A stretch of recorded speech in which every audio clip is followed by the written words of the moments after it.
los sustitutos, y ahora se esperan todos a que aplaudan, porque si no saben que se llevan un negativo, se llevan un negativo.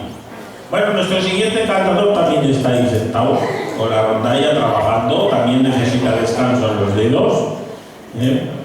Esta mañana lo he presentado como con raíces muy diversas de Teruel, y así lo siente y así es, como un músico de muy extensas cualidades que toca muy distintos palos, y como un gran cantador de la jota que además tiene un cierto gustico por esas jotas que tienen, esas coplas que tienen un aire de ingenio.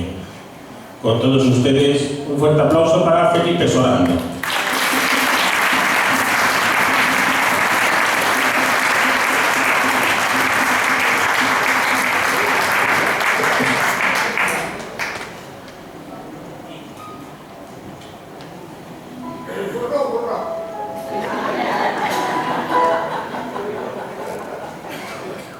Con la entrada en vigor de la Ley de Protección Animal, la burra la he tenido que aparcar porque no puede trabajar.